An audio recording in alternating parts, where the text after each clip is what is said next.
Bom dia e bem-vindos à teleconferência da WEG sobre os resultados do terceiro trimestre de 2021. Agora gostaria de passar a palavra ao senhor André Rodrigues, que dará início à apresentação.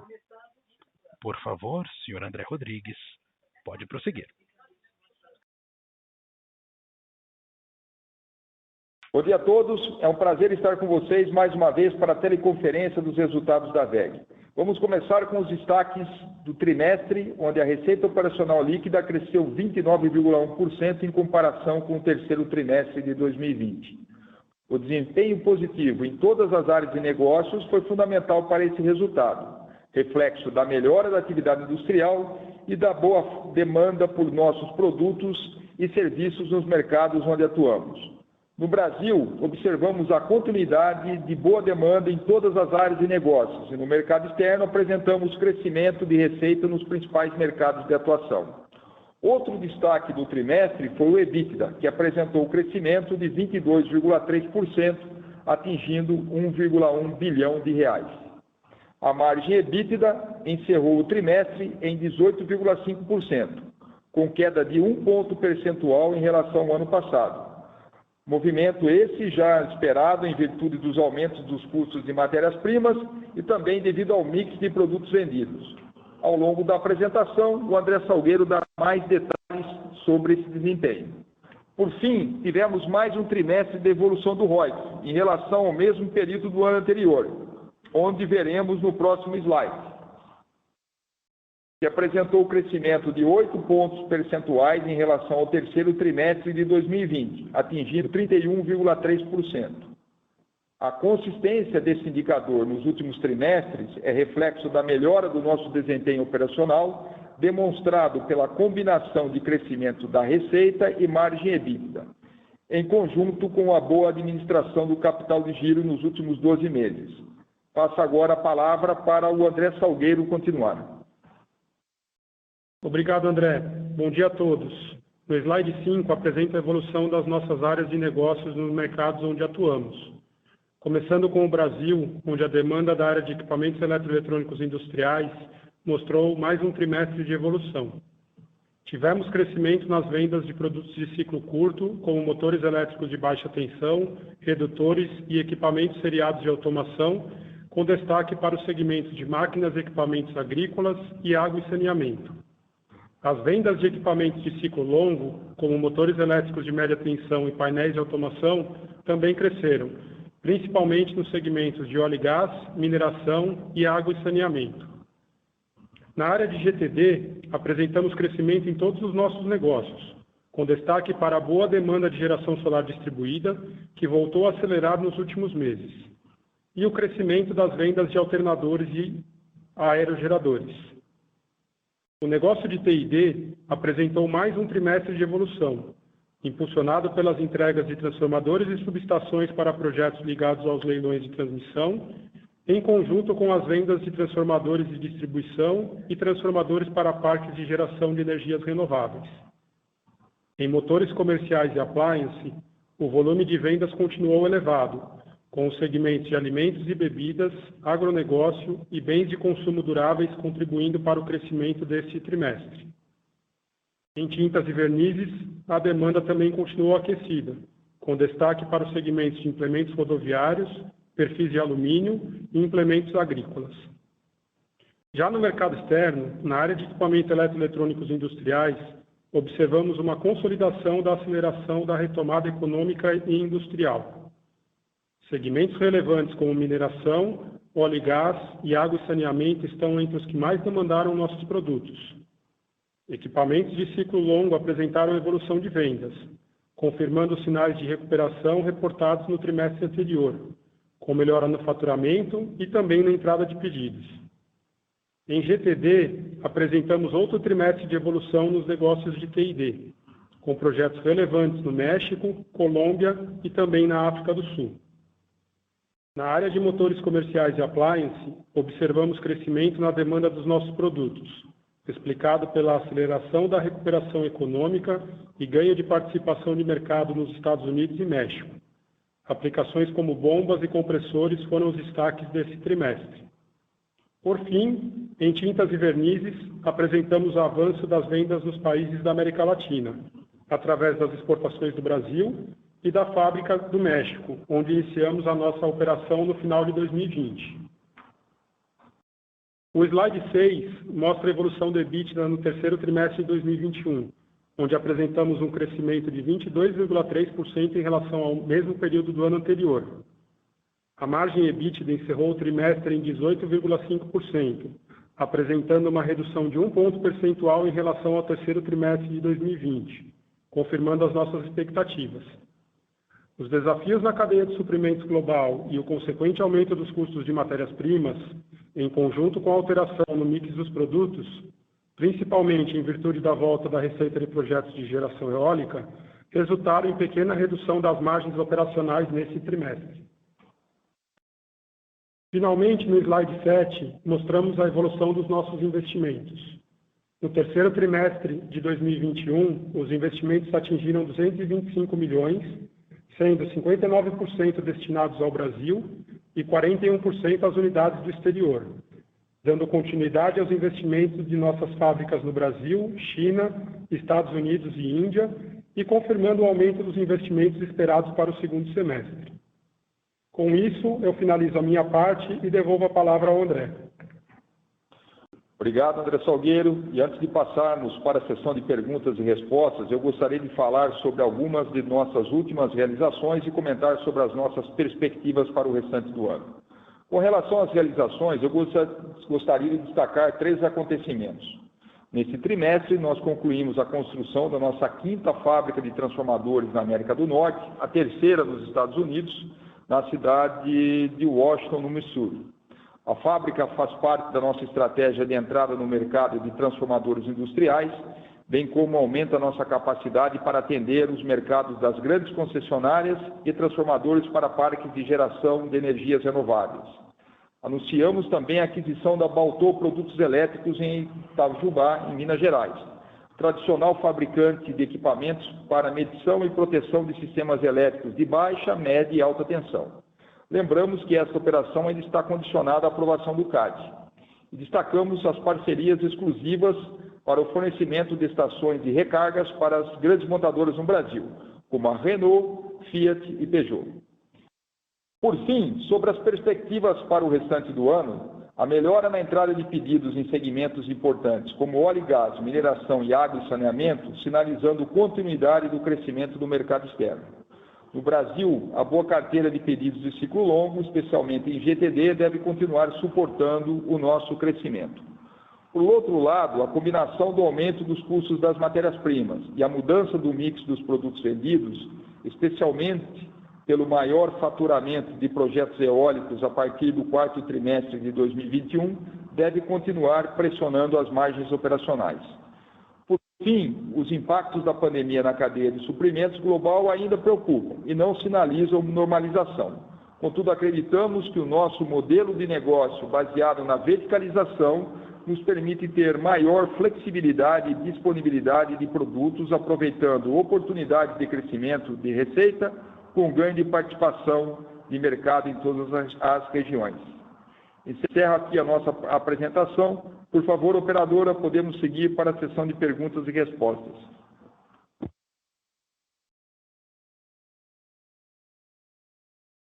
Senhoras e senhores, iniciaremos agora a sessão de perguntas e respostas para investidores e analistas. Para fazer uma pergunta, por favor, digitem *1. E para retirar a pergunta da lista, por favor, digitem *2. Nossa primeira pergunta vem do senhor Lucas Barbosa, Santander. Bom dia, André Rodrigues, André Salgueiro, parabéns pelos resultados e obrigado por pegarem minha pergunta. Eu tenho 2 perguntas. A primeira é sobre CAPEX. Nesse TRI vocês fizeram 225 milhões de reais de CAPEX, isso é uma aceleração razoável quando comparado com os 130 milhões que vocês vinham entregando por TRI recentemente.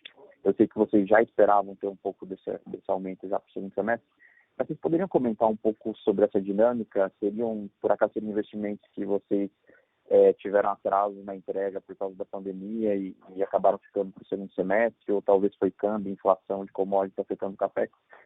Essa é a minha primeira pergunta, depois eu faço a outra. Obrigado. Oi, Lucas. Obrigado pela pergunta. André Rodrigues falando. Então, vamos lá, né? Falar um pouquinho sobre como foi o desempenho do CAPEX. A gente já vinha alertado que nós teríamos uma expectativa de aumento do CAPEX no segundo semestre.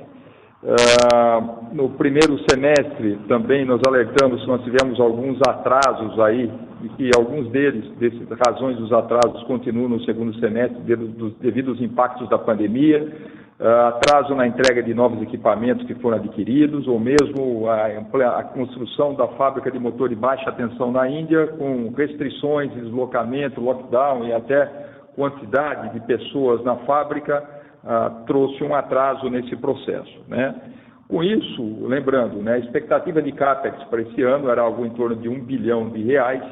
O que nós estamos falando é que provavelmente, né, no quarto trimestre vai ser alguma coisa muito próxima do que foi aí nesse terceiro trimestre, e a gente entregaria nesse ano investimentos na ordem de 750 a 800 milhões, ficaria então o restante como carry-over para o próximo ano. A gente não tem nenhum plano de cancelamento, né, só mesmo na execução, esses atrasos de execução devido aí à pandemia, que leva então a gente a deixar parte desse investimento para o próximo ano. Os maiores investimentos, né, só para completar, nesse terceiro trimestre, nós tivemos aí na China, que foi a continuidade da expansão da fábrica de motores elétricos, nos Estados Unidos, né, a conclusão da nova fábrica de transformadores industriais, e também já nós começamos a expansão de uma das fábricas que nós temos lá nos Estados Unidos, na área de T&D, e no Brasil, muito mais investimentos ligados, por enquanto, em melhoria de processos e ganhos de produtividade. Perfeito, André, ficou super claro, obrigado pela resposta. Se me permitirem a segunda pergunta sobre capital de giro, quando a gente olha em dias, vocês tiveram uma redução substancial em dias de recebíveis e tiveram um aumento de dias nas contas a pagar nos últimos 3, 4 anos. Só queria entender se teve alguma mudança na política de prazo de recebimento e de pagamento, ou se teve algum efeito no ciclo de capital de giro específico, mas qualquer coisa que vocês puderem dar sobre capital de giro ajudaria bastante. Obrigado. Ô Lucas, falando então sobre capital de giro, né? Eu acho que é importante a gente também relembrar, né, que ao longo desse ano, o capital de giro ele veio atingindo aí os melhores patamares, né, a relação capital de giro sobre receita dos últimos 10 anos, né? Acho que talvez a melhor relação aconteceu no segundo trimestre desse ano, né? E a gente já vinha adiantado que a expectativa é que ao longo desse segundo semestre também a gente teria um aumento, né, do capital de giro. Acho que as principais razões, né, a primeira coisa é que o nível de atividade, quando a gente fala em valor do capital de giro, o nível de atividade ele aumentou e isso carrega mais o capital de giro. Mas também, né, como eu disse, nós tivemos um pouco aí uma queda de alguns indicadores de desempenho, né? Basicamente, esse aumento, então, vem ocorrendo na parte de estoques e na parte de contas a receber do cliente. Na parte de estoques, né, por exemplo, o giro no segundo trimestre estava em torno de 5 vezes, caiu para 4,8. A gente tem que considerar que, ao longo desse ano, nós tivemos um valor importante de inflação nos estoques.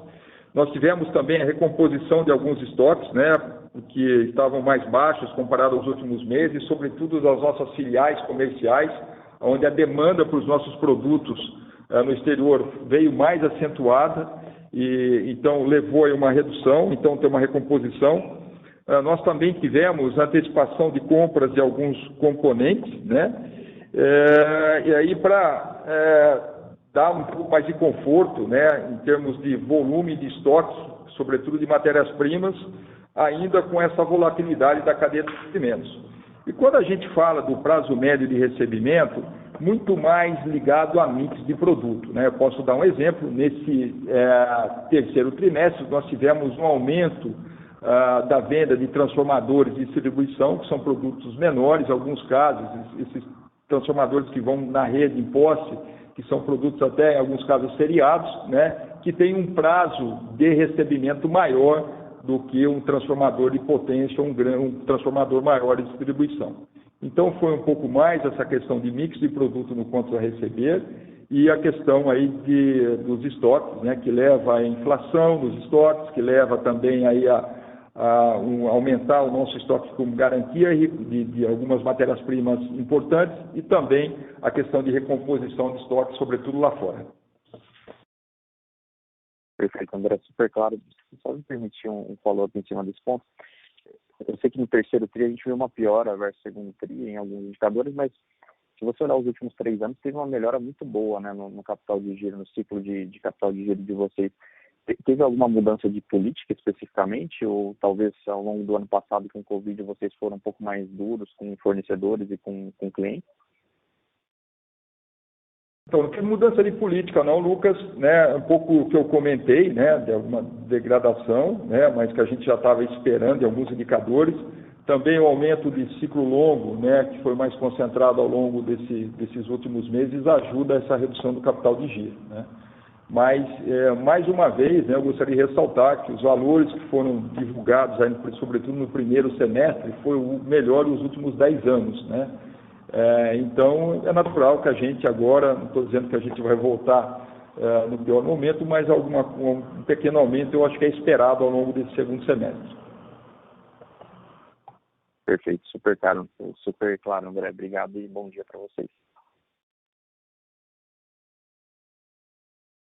A próxima pergunta vem de Lucas Lag, XP Investimentos. Bom dia, André Rodrigues, Salgueiro, parabéns pelos resultados. 2 perguntas aqui do nosso lado também. A primeira é só um follow-up em nossa pergunta anterior, pensando no CAPEX, né? Mas acho que ficou claro essa questão do capital de giro, né? Estoque, ele acho que tem sido afetado pela questão de desabastecimento, acho que aumento também nos insumos em si. Mas para entender, olhando para o CAPEX, né, se esse aumento que a gente viu no terceiro TRI versus os últimos trimestres também reflete, além dos atrasos que vocês mencionaram, mas essa questão de aumento de preço, né, se vocês estão vendo uma pressão significativa no CAPEX, né, em relação a esses aumentos de preço que a gente está vendo na indústria. E uma segunda pergunta, mais específica, mas pensando na alíquota de imposto, né, mas a gente viu um aumento também relevante versus os últimos trimestres, acho que chegou a bater uns 18% de taxa efetiva, e normalmente a gente viu um efeito maior ali de contribuição positiva devido àquela diferença de alíquota no mercado externo, né? Então, só para entender os fatores desse aumento no terceiro TRI, se foi algo pontual, principalmente pensando aí nessa dinâmica fiscal ali nos mercados externos, né? E se dá para a gente pensar em voltar a ver essa alíquota ali entre a média de 10% a 13%, 15% que estavam reportando nos últimos trimestres. Então, são esses 2 pontos. Acho que follow-up na questão do CAPEX e essa dinâmica do imposto. Obrigado, pessoal. Oi, Lucas. Vou completar, então, como comecei a falar do CAPEX, né? Sem dúvida, ao longo desse ano também nós sofremos aí, né, o câmbio quando nós tivemos aí a construção de todo o nosso plano de investimentos, a expectativa era outra. Então isso, né, com boa parte desses investimentos no mercado externo, também tem esse impacto, sim, né? E acho que um pouco menor dessa questão de aumento de preços, porque muitos dos equipamentos foram contratados, né, em períodos anteriores aí a essa questão da crise global. Mas sim, sofre um impacto sim devido a esses efeitos. Mas não considero aí muito relevante, não. Oi, Lucas, bom dia. O André Salgueiro aqui. Vou pegar a pergunta do imposto de renda. Na verdade, assim, a gente não teve nenhuma mudança, né, nos benefícios que a companhia tem nos últimos trimestres, né? Então, o que aconteceu basicamente esse trimestre foi que a gente teve um crescimento mais forte aqui no Brasil, né? E aí você teve uma mudança nesse mix do quanto de resultado foi gerado aqui no Brasil e quanto foi gerado lá fora, e aí fez com que ela rodasse um pouquinho acima do que a gente vinha rodando. Mas não temos a expectativa ou nenhuma mudança que aconteceu que vai fazer isso ser muito diferente do que foi nos últimos trimestres. Perfeito. Tá claro, era isso. Então, obrigado e bom dia a todos. A nossa próxima pergunta vem de Renata Cabral, do Citi. Bom dia, pessoal. Obrigada pela oportunidade.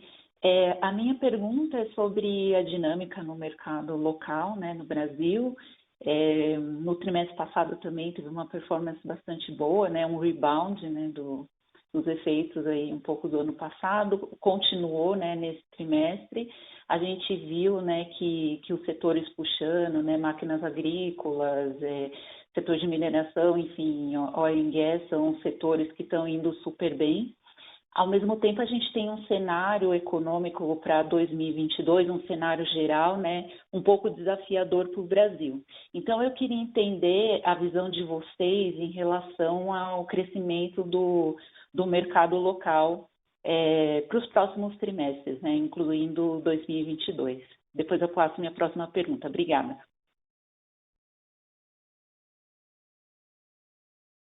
Oi, Renata. Bom dia, o André Salgueiro aqui. Na verdade, né, como eu comentei na resposta anterior, de fato, o mercado interno aqui, o Brasil, foi o principal destaque, né? Acho que foi um crescimento bem forte. Em primeiro lugar, no negócio de GTD, que cresceu aí 59,2% em relação ao terceiro trimestre do ano passado. E aí aqui a gente teve o crescimento de basicamente todos os negócios, alguns negócios crescendo em ritmo de 2 dígitos, e em cima disso tudo a gente teve a volta dos projetos de geração eólica também, que contribuiu bastante para esse desempenho, né?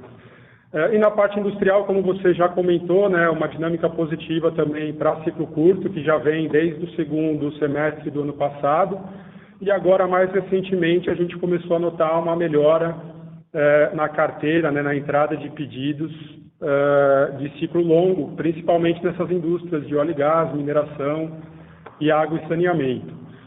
Então, assim, a gente não tem...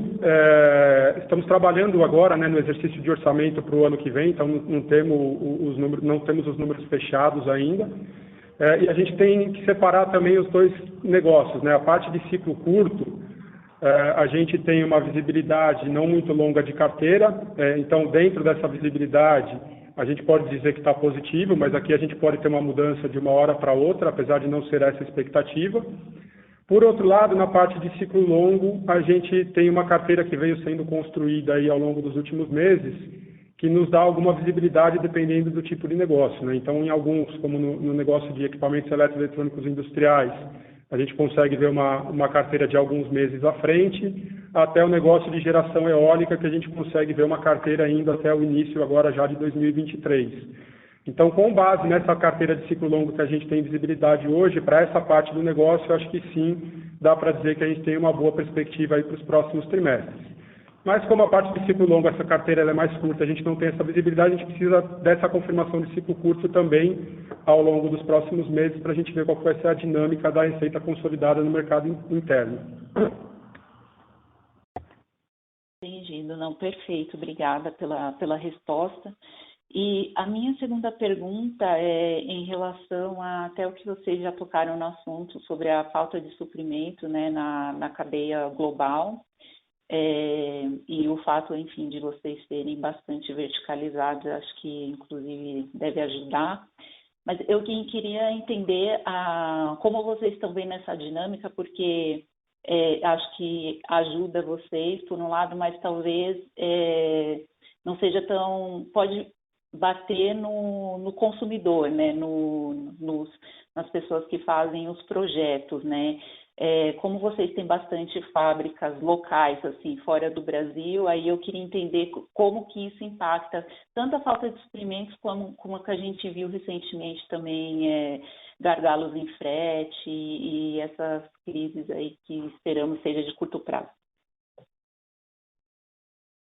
Renata, é o André Rodrigues. Bom, vamos falar um pouquinho então sobre essa crise de desabastecimento, né, que está gerando essa situação da cadeia global de suprimentos, né? A gente, ao longo desse ano, até do ano passado, a gente informou que nós não tivemos falta de matéria-prima ou um desabastecimento, mas problemas pontuais em algumas operações, que não comprometeu nenhuma entrega, né? Obviamente, em alguns casos, pequenos atrasos, mas tudo administrado, né? E parte disso, né, sem dúvida, também pelo nosso processo de verticalização, né, e a posição que muitas vezes a gente pode dizer até um pouco mais conservadora de estoques, né? Inclusive, nós tomamos a decisão de aumentar alguns estoques estratégicos, né, no final do ano passado, que contribuiu para nós podermos passar esse período aí sem os efeitos relevantes em nossas operações. Eu acho que a questão da crise global de suprimentos, ela não está terminada ainda, né? Vamos pegar o que está acontecendo com componentes eletrônicos, né? A gente está numa situação que quem não colocou pedido de necessidade de componentes para o ano que vem, se colocar pedidos agora, provavelmente só vai ter acesso a esses componentes lá para no final do ano ou até mesmo 2023, né? E no nosso caso, né, acho que para quase totalidade do que a gente enxerga como demanda desses componentes para a fabricação dos nossos produtos para o ano que vem, nós temos já contratualmente fechado aí praticamente toda a nossa necessidade, né? Traz preocupação no curto prazo, né, como eu disse, né, mas a companhia tem se preparado para isso e acho que é natural ao longo do passar do tempo agora as coisas vão começar a melhorar, não voltar à normalidade durante 2022, mas em uma situação melhor.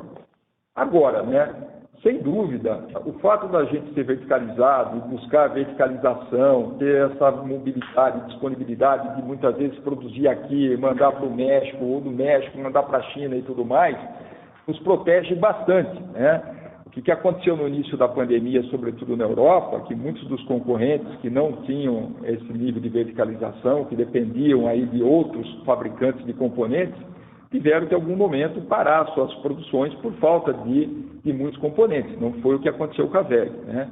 Então, a gente entende que hoje, né, o modelo da VEG é um modelo que traz, sim, uma vantagem competitiva, numa situação como essa.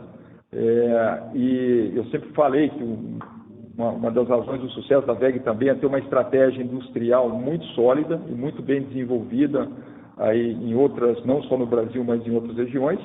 Agora, é claro, né, muitas vezes isso pode gerar um problema no nosso cliente, né? Pelo que o Salgueiro comentou até agora, né, o que a gente vem divulgando, a gente não está vendo isso, esse reflexo na entrada de pedidos, né? Então, felizmente, para a VEG isso não tem acontecido. Mas é algo que a gente está monitorando, sim. Quando a gente pega ciclo longo, né, são projetos mais voltados para entregas mais de longo prazo, então isso está muito mais à mão da VEG de ter os componentes para produzir do que o cliente, porque ele já é o destinatário final e aí esse risco é praticamente muito limitado e inexistente. Entendi, não, super claro. Obrigada, André. Ótimo dia aí para vocês. Nossa próxima pergunta vem de Daniel Gasparetti, Credit Suisse. Bom dia a todos, obrigado pelo call. São duas perguntas também. Se possível, por favor, eu gostaria que vocês comentassem a respeito do comportamento do ROIC, que vocês passassem um pouco da perspectiva de vocês para os próximos trimestres ou ano, tendo em vista tanto o aumento do CAPEX quanto essa mudança no comportamento do capital de giro, por favor. E a segunda pergunta seria a respeito de repasse de preço. Queria entender um pouquinho com vocês como é que vocês estão vendo o repasse de preço no mercado, tanto no mercado doméstico quanto no mercado internacional. Vocês estão sentindo que está tendo uma maior aceitação ou se já está tendo alguma desaceleração? Obrigado e bom dia.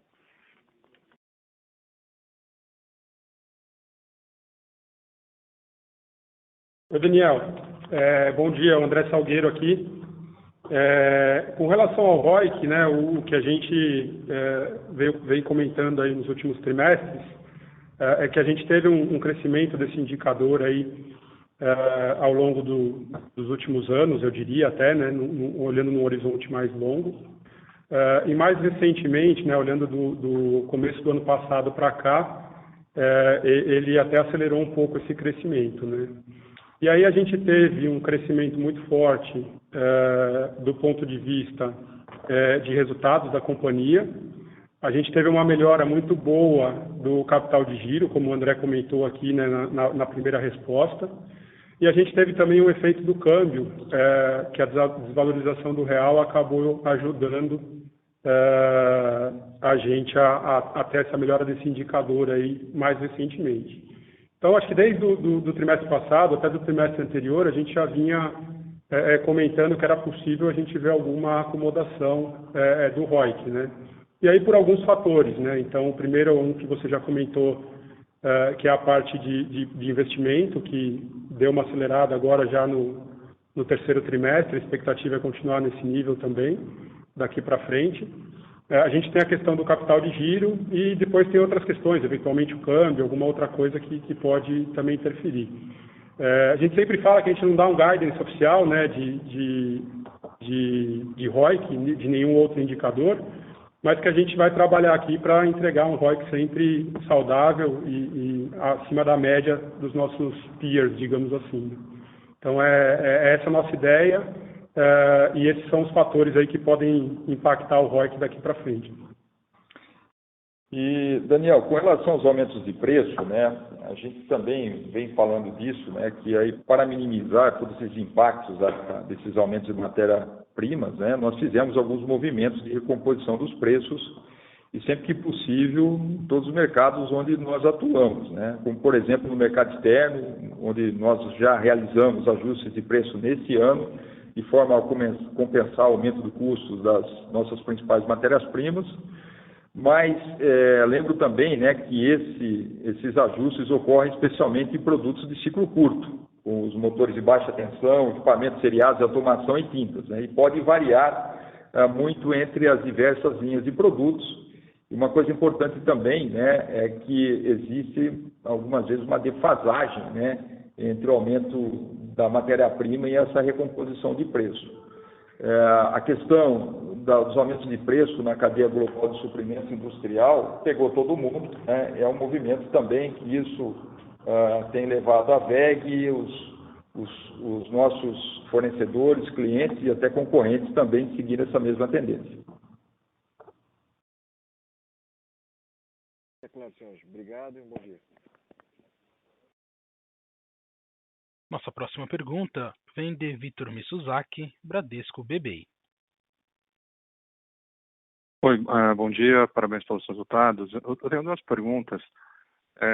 A primeira, em 2019, a WEG acabou fechando um contrato bem relevante com o grupo Arkema, né, o grupo francês Arkema. E ali a discussão era muito focada, né, na troca de motores elétricos para ter a melhora de eficiência energética. E eu acho que na época tinha uma estimativa, né, de uma redução de consumo de energia na ordem de 8%. E assim, a gente tem visto, né, muita dessa discussão, né, de eficiência energética. Semana que vem tem COP26. Eu queria entender do lado de vocês se a gente pode esperar, né, contratos grandes também para essa parte de motores elétricos, né, para o setor industrial, que envolve a troca de todos os motores, né, do parque, se isso é uma tendência que a gente pode esperar para os próximos anos. E a segunda pergunta, um pouco com relação a crescimento, a WEG, né, nos últimos meses a gente tem visto que os M&As acabaram ficando muito concentrados no Brasil e no exterior, né, o crescimento de capacidade mais do lado orgânico. Então, a pergunta com relação a esse tema é se vocês estão olhando, né, M&A no exterior, em que segmento a gente pode esperar algum movimento. E o segundo, quanto que foi o aumento de capacidade no exterior, dado a conclusão dos investimentos na China e nos Estados Unidos.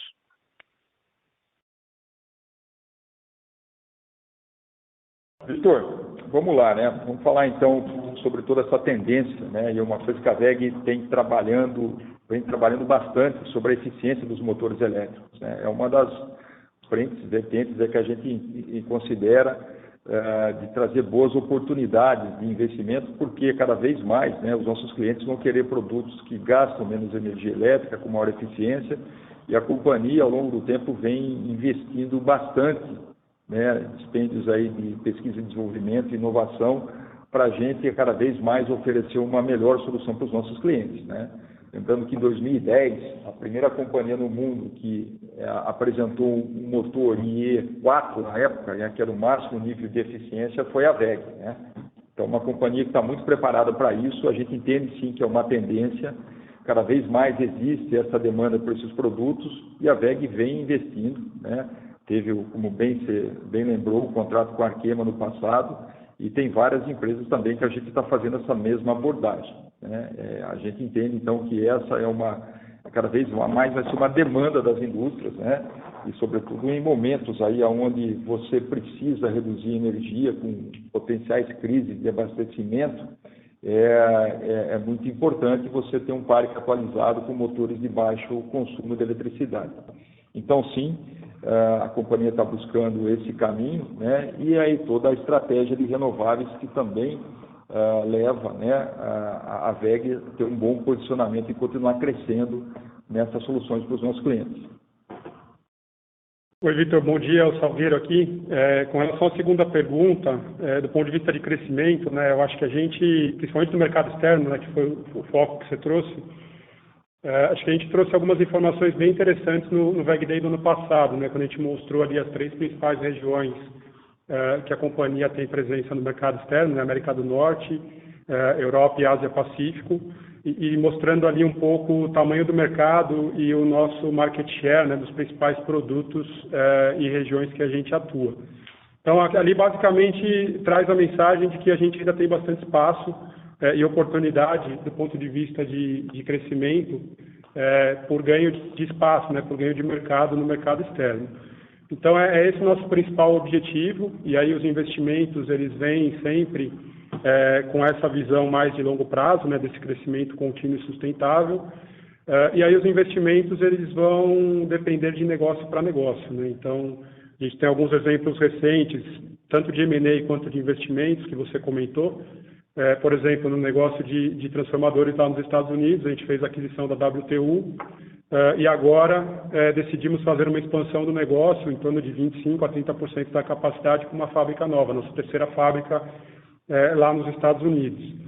Na China, que foi um outro exemplo que você trouxe, na verdade a fábrica de motores industriais de baixa tensão na China, ela está praticamente passando por aumento de capacidade anualmente. Então a gente vem fazendo investimentos naquele modelo de expansão modular que a gente tem tanto aqui no Brasil quanto no México, e à medida que a gente vê demanda do mercado, a gente faz o investimento para atender essa demanda. Então, acho que a principal mensagem aqui é que a gente acredita muito nessa visão de longo prazo, né, nas oportunidades de crescimento, e que a gente vai fazer os investimentos necessários para suportar esse crescimento, né. Um exemplo, até um outro exemplo acho que interessante de compartilhar, né, a própria operação da Índia, e aí fazendo esse link entre M&A e investimento, que eu acho que você trouxe, né, foi uma decisão que a gente teve, a gente até olhou algum potencial aquisição ali, mas a gente decidiu fazer um projeto Greenfield para entrar nesse segmento aí de motores industriais de baixa tensão, e a partir daí vamos começar a desenvolver o mercado. Então, sim, a gente está sempre olhando tanto em CAPEX quanto em M&A, com essa visão aí das oportunidades de crescimento que a gente tem no mercado externo no longo prazo. Ótimo, obrigado.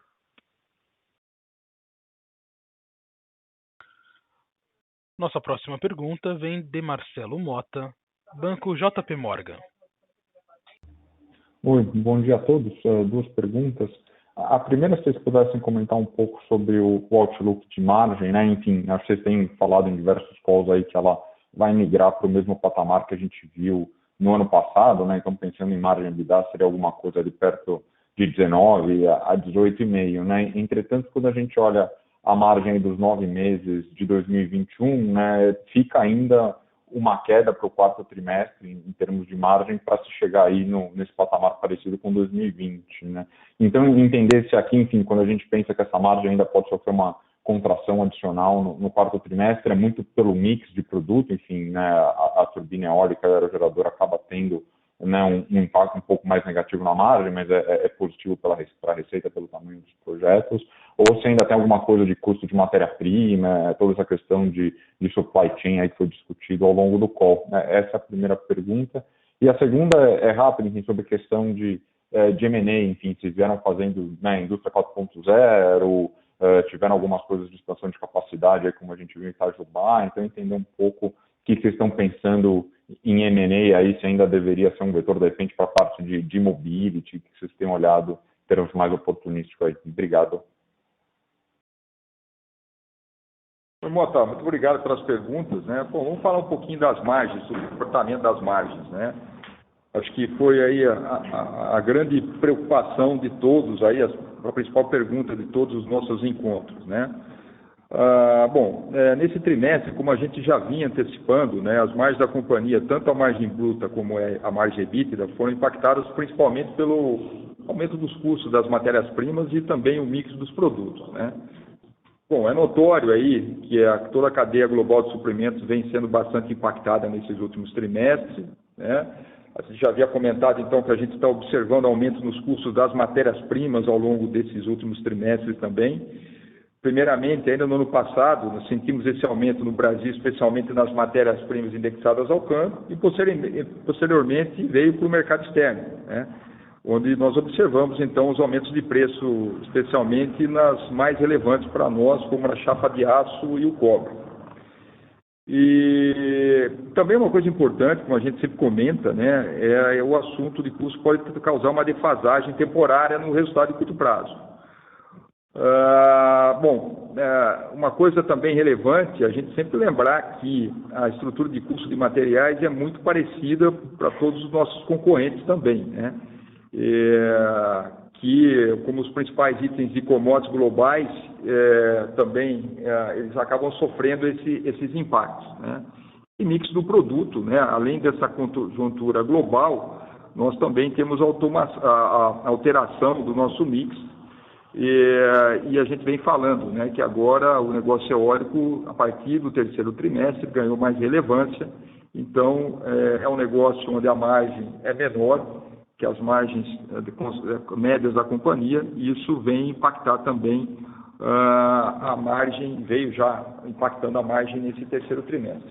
Quando a gente olha para o quarto trimestre, né, a expectativa, se a gente não tiver nada, né, diferente do que vem acontecendo e essas projeções, não muda a nossa expectativa de margem para o ano, né? Acho que desde o começo desse ano, a gente entendia que a companhia ia buscar entregar margens operacionais, a margem EBITDA, muito próxima, né, ao que foi a margem do ano passado, que foi 18,7%.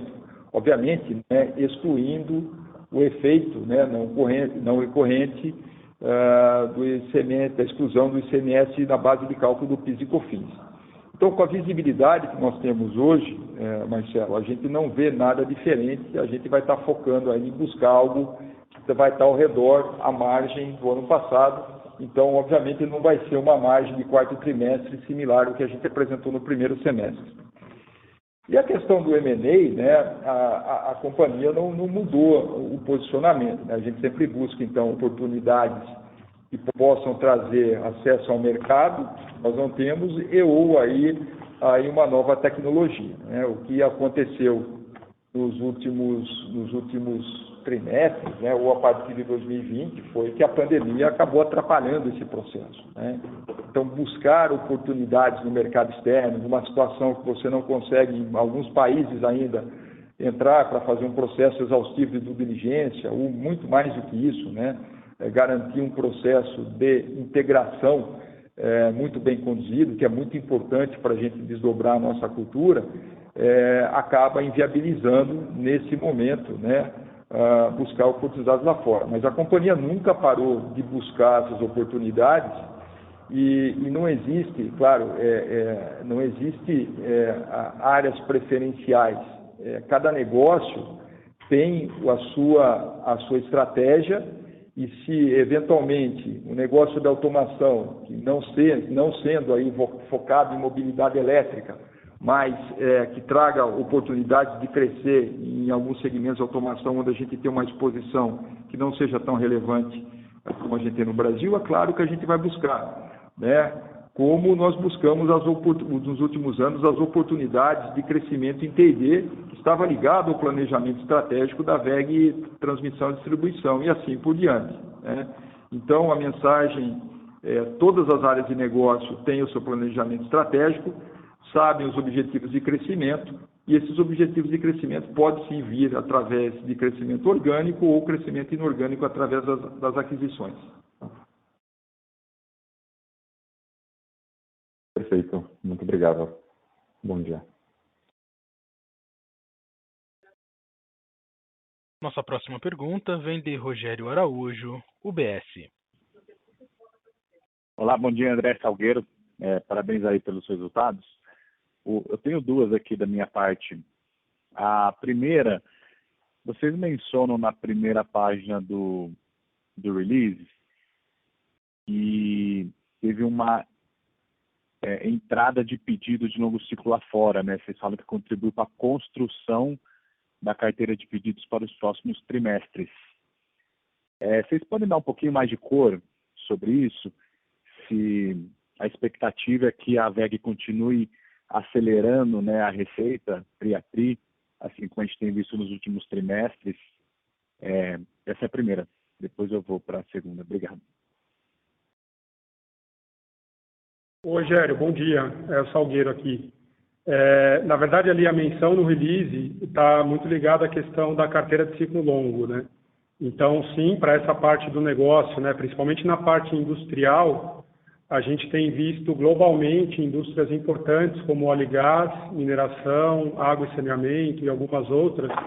O nível de entrada de pedidos ele vem melhorando desde ali do final do primeiro ao longo do segundo trimestre e se consolidou agora ao longo do terceiro trimestre. Então, para essa parte do negócio, sim, acho que dá para afirmar que a carteira que está sendo construída agora ela é positiva e ela indica aí crescimento para frente. Mas, de forma consolidada, tem aquela questão do mix, né? A questão do ciclo curto, que a visibilidade da carteira para essa parte do negócio ela é um pouco menor. A nossa visibilidade também para ciclo curto hoje é positiva, mas aqui na parte de ciclo curto a gente pode ter alguma mudança, dependendo de algum ruído, alguma coisa na economia, que não é nada que a gente está prevendo agora, mas que pode acontecer. Então, para a parte de ciclo longo, a afirmação é correta, né? Só para o consolidado, a gente tem essa questão do ciclo curto que precisa olhar em conjunto. Tá, perfeito. Eu sei que vocês já passaram para a gente em calls anteriores o mix de ciclo longo e ciclo curto. Será que vocês só podiam refrescar a nossa memória aqui, por favor? Esse trimestre a gente chegou num mix de 66% ciclo curto e 34% ciclo longo. Então, o que aconteceu, né, não sei se você lembra, mas o ano passado, no pior momento da pandemia ali, no segundo trimestre do ano passado, o ciclo longo chegou a ser 40% da receita, mais ou menos. E de lá para cá, a parte de ciclo curto ela vem melhorando. E aí esse mix está pendendo mais agora para a parte de ciclo curto, pela melhora do ciclo curto e por uma leve queda que a gente teve na parte de ciclo longo industrial, que começa a dar sinais de recuperação agora. Então o mix ficou agora mais para 34 longo, 66 curto. Legal, perfeito. Minha segunda pergunta é com relação aqui ao mercado doméstico, e é um follow-up de uma pergunta que vocês já responderam, na verdade, sobre a desaceleração econômica, ou, na verdade, incerteza, né? A gente viu a receita da VEG no mercado doméstico sofrendo lá em 2009 e depois em 2015 e 2016, né? Mas naquelas ocasiões teve queda relevante de PIB, né? Eu acho que é um pouco diferente.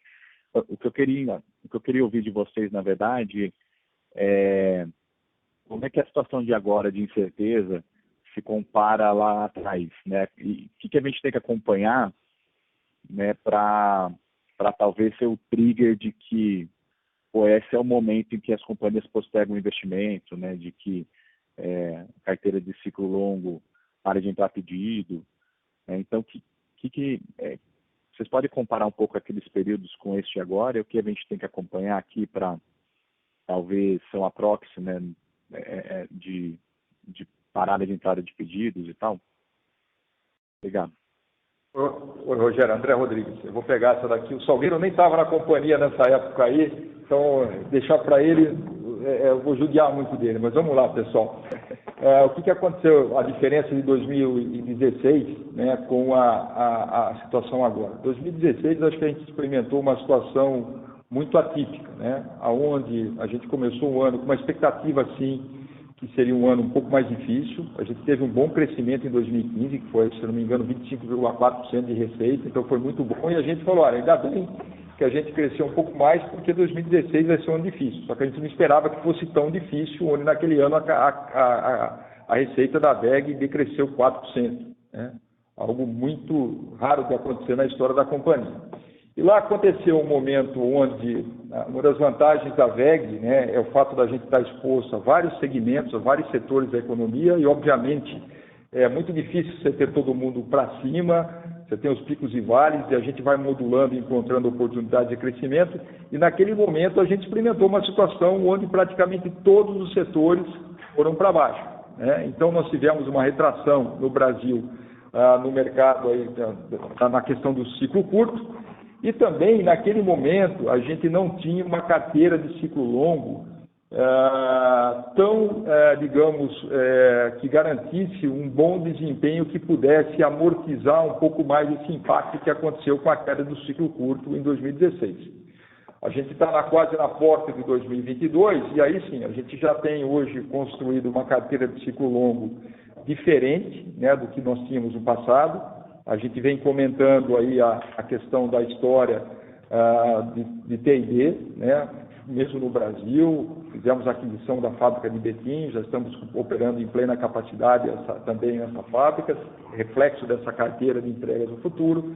Nós estamos comentando também da volta do eólico, né, como no mix de produtos, e a gente já tem contratos firmados aí que já nos levam a entregas, né, durante todo o ano de 2022 e avançando também em 2023.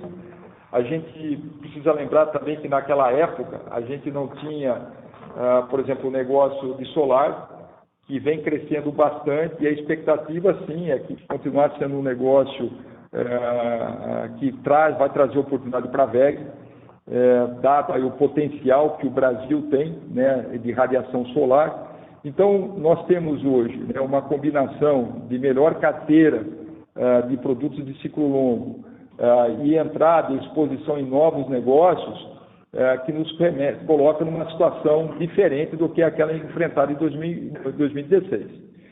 A gente só espera que essa possível desaceleração do Brasil, que possa acontecer em 2022, seja só expectativa e que o país continue gerando boas oportunidades de investimento e crescimento para a WEG.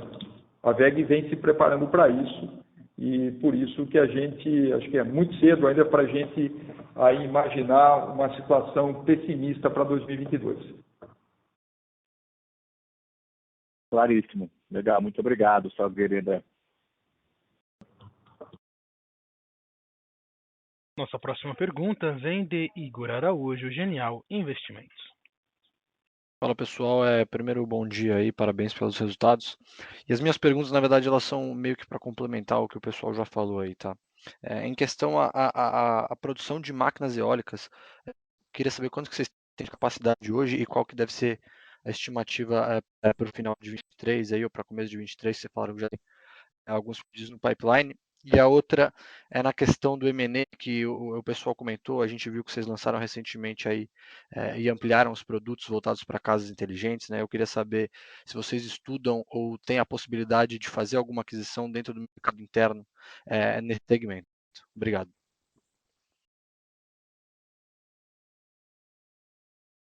Oi, Igor. Bom dia, André Salgueiro aqui. Com relação ao eólico, o eólico é um negócio que está voltando agora, né? Na verdade, ele voltou, a gente voltou a gerar receita do eólico a partir do segundo trimestre. Tivemos receita também agora no terceiro trimestre. E a partir do quarto ele vai ganhar até uma relevância um pouco maior, né? Do ponto de vista de máquinas produzidas por mês e faturamento, né? Nossa capacidade atual hoje é algo em torno de 8 a 10 máquinas por mês. E o que a gente vem comunicando é que a gente hoje tem uma carteira de projetos de geração eólica que a gente está com uma visibilidade aí que já está entrando agora no ano de 2023. Tivemos um primeiro contrato que foi anunciado, né, o contrato com a Aliança no início do ano passado. Esse contrato está sendo produzido e entregue agora. E na sequência a gente tem outros contratos aí em carteira com essa visibilidade aí de começo agora de 2023. E até com boas perspectivas dali para frente de algumas negociações, algumas conversas da gente continuar aumentando essa carteira, né? E a expectativa é que a gente tenha um ciclo aí de investimento em eólico aqui no Brasil nos próximos 2, 3 anos aí importantes, né? Então, acho que estamos com uma máquina competitiva do ponto de vista de tamanho. Hoje é uma máquina de 4.2 mega e que está trazendo essas oportunidades para a gente. Então, essa é a visão com relação ao EOL. Com relação à questão de M&A, acho que o André Rodrigues aqui já comentou bem sobre a questão dos drivers, né, de acesso ao mercado, acesso à tecnologia. Então, se for trazer um desses 2 drivers, a gente está sempre olhando a oportunidade, a gente não gosta de comentar negócio a negócio, mas especificamente, né, o negócio do VEG Home que você comentou, é um negócio que está nascendo agora, meio que por uma até necessidade e requisição, aí pedido de alguns clientes. A gente trouxe isso mais para compartilhar ou para complementar o nosso portfólio de produto na parte de infraestrutura predial, com foco residencial, né, que é um mercado que hoje a gente já atende, ou já atendia antes desse lançamento, através das vendas de interruptores e tomadas, através da venda de disjuntores e quadros elétricos.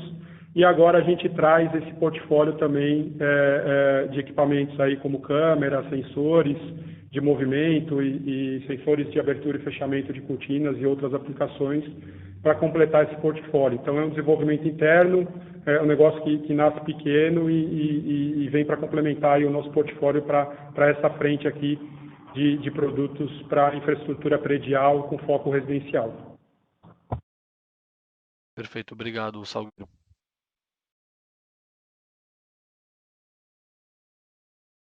Encerramos neste momento a sessão de perguntas e respostas. Gostaria de passar a palavra ao Sr. André Rodrigues para as considerações finais. Por favor, Sr. André, pode prosseguir. Mais uma vez, eu gostaria de agradecer a participação de todos vocês e passar uma informação importante, né? Acho que vocês, a grande maioria, já recebeu o convite para o nosso próximo VEG Day, que será realizado no dia 11 de novembro, mais uma vez de maneira virtual. Será um excelente momento para a gente atualizar um pouco mais sobre o aumento da VEG e falar um pouco da estratégia sobre o futuro da companhia.